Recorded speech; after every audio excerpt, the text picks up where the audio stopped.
Restons calmes et concentrés. Ne soyons pas détournés de nos objectifs. Ne laissons pas des gens au projet inavoué nous imposer leurs agendas, leurs batailles et leurs lieux d'échange politique. Restons concentrés, focus sur nos objectifs. Nous nous sommes déployés pendant des mois sur le terrain des inscriptions. Nous avons incité les Camerounais à s'inscrire. Les Camerounais ont répondu présent.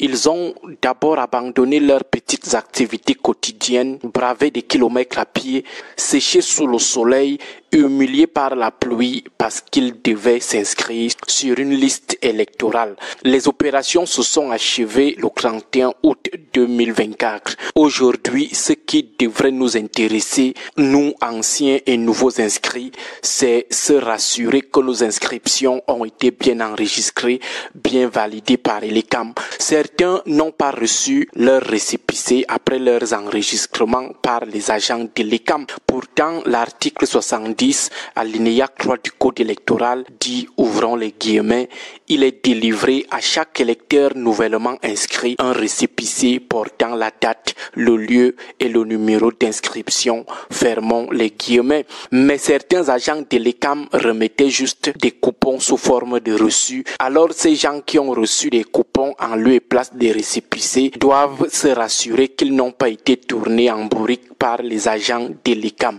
Bref, après les inscriptions, en attendant la reprise le 2 janvier prochain, place au retrait des cartes électorales et surtout à la vérification que nos noms figurent parmi les Camerounais inscrits qui doivent participer au vote si on organise les élections demain. Et pour nous permettre de vérifier si on est inscrit, si nos noms, nos lieux de résidence ont été bien inscrits, la loi oblige l'ECAM à afficher les listes provisoires dans toutes les communes du Cameroun au plus tard le 20 octobre.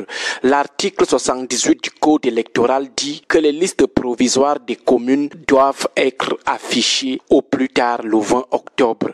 La loi ne parle même pas de publier, mais d'afficher, c'est-à-dire au plus tard le 20 octobre, au niveau des antennes communales de l'ECAM, les gens doivent voir les listes collées sur les murs ou sur les babillards de l'ECAM. Et la loi dit au plus tard est différent de à partir.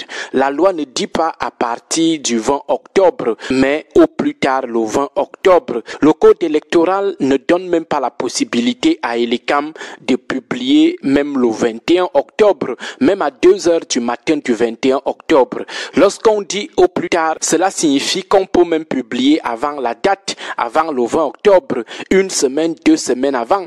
Mais depuis là, on sort les yeux, on ne voit rien affiché sur les murs des 360 démembrements communaux de l'ECAM. Aujourd'hui, c'est le 17 octobre. Nous sommes jeudi le 17. Nous espérons que d'ici dimanche minuit, les listes seront publiées dans les 360 communes du Cameroun. Abdourahmane Amadou Baba est actuellement en justice avec le directeur de l'ECAM par rapport à ces histoires de dates. Nous espérons que ce procès a servi de leçon à l'ECAM et que l'ECAM va désormais respecter la loi, les délais fixés par le code électoral. Que l'ECAM va, après cette publication dans les communes, respecter aussi l'article 80 du code électoral qui demande à son directeur général de publier au plus tard le 30 décembre, non pas les listes nationales des inscrits, mais la liste nationale, c'est le singulier, dont une seule liste. En tout cas, concentrons-nous d'abord sur l'article 78 du code électoral qui dit que les listes provisoires des inscrits doivent être publiées dans toutes les 360 communes du Cameroun avant dimanche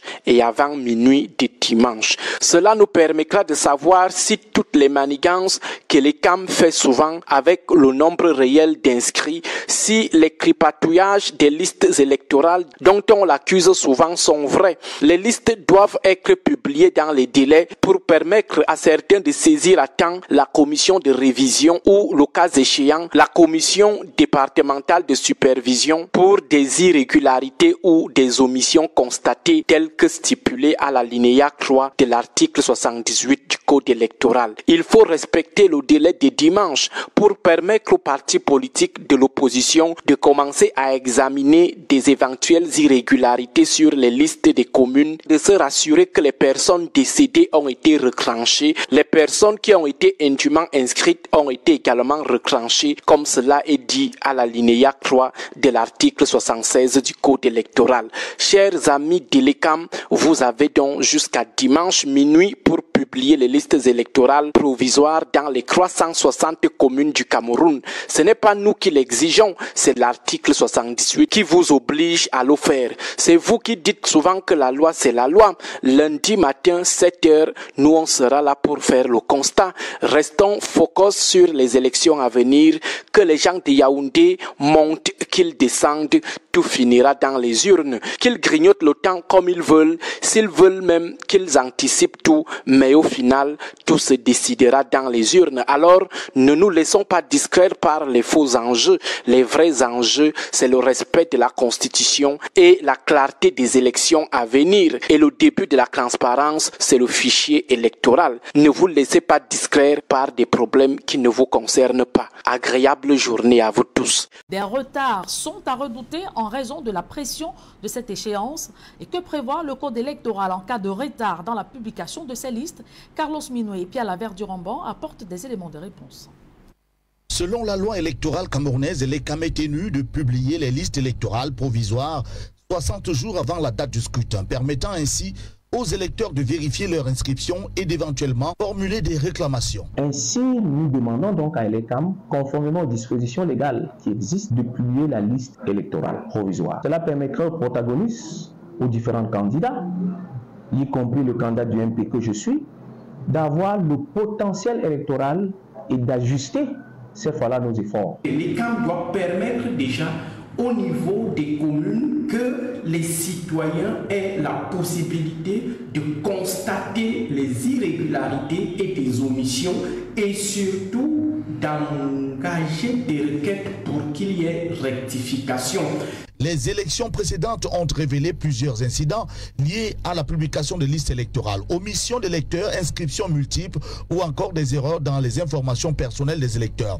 Ces dysfonctionnements peuvent perturber le bon déroulement des élections et entacher la crédibilité du processus. Il est important pour la crédibilité de la structure et au regard des procédures judiciaires engagées contre le directeur général de l'ICAM que la structure publie respecte la date du 20 octobre pour faire preuve de crédibilité et de mise à jour dans ces procédés. Et l'ECAM pourrait hésiter en raison de problèmes logistiques ou techniques liés à la révision des listes ou encore des pressions politiques. Certains observateurs suggèrent que cette hésitation pourrait être motivée par des calculs stratégiques. Pour ne prendre que le cas de la ville de Douala et naturellement Douala premier, vous savez bien que le sous-centre des Sengue qui se trouvait dans la zone portuaire n'existe plus. Une question me taraude de l'esprit, c'est de savoir où on a reversé complètement ces électeurs-là. La transparence de ce processus est indispensable pour garantir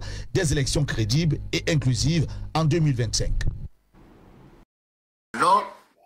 Dès lors que les listes sont publiées, il y aura une communication spéciale indiquant aux électeurs du centre de vote détruit qu'ils vont plutôt voter à Canal 2, mais avec des indications sur les PV du centre de vote initial. C'est la première hypothèse. La deuxième hypothèse, c'est qu'il y a il y aura des créations de centres de vote pour le motif de l'indisponibilité de certains, parce que détruits, et également parce qu'il y a eu une forte affluence et la démographie a explosé. Il y aura également des cas similaires. Donc, je crois que nous pouvons... Mais ces gens vont regarder leur nom ou vérifier leur nom sur l'affichage ou à quel niveau? Non, parce que là, c'est les bureaux de vote. Maintenant, quand il faut consulter les listes... Les listes sont consultées avec votre ancien bureau de vote, mais si votre ce sera mis à jour d'ici le 30 décembre. Je dis, si votre nom n'existe plus, si vous n'existez plus dans un centre, par exemple, et 5 a été rasé, aujourd'hui, vous vérifiez où? Vous partez où? Vous vérifiez? Les listes sont affichées dans les antennes. Et bien plus, au démarrage de la révision, les équipes mobiles vont se déplacer avec les listes électorales provisoires. Même définitives parce qu'elles seront déjà disponibles le 30 décembre. Il y a cette réaction des téléspectateurs. Premier impact, certitude de la tenue effective de l'élection présidentielle. Deuxième impact, repositionnement des partis politiques sur l'échiquier national à travers le nombre d'inscrits provisoires. Troisième impact, toilettage des inscrits suivant leur localisation, leur existence, vivants ou décédés. Quatrième impact, comprendre le bien fondé du travail fait par Elections Cameroun. Maintenant, la question, les partis politiques feront-ils le travail de consultation minutieuse de ces listes ou attendront-ils les derniers jours pour les revendications? Ça, c'est une question de Mme Ebele depuis Yaoundé. Les partis politiques feront ce qu'ils ont à faire, ce qu'ils font déjà très bien depuis un certain moment. Il faut que dans cet effort, les électeurs, les potentiels électeurs mettent de leur énergie aussi, parce que un parti politique n'a pas le fichier d'état civil d'une localité. C'est vous, électeurs, qui pouvez dire que monsieur X, dont je vois le nom ici, est décédé.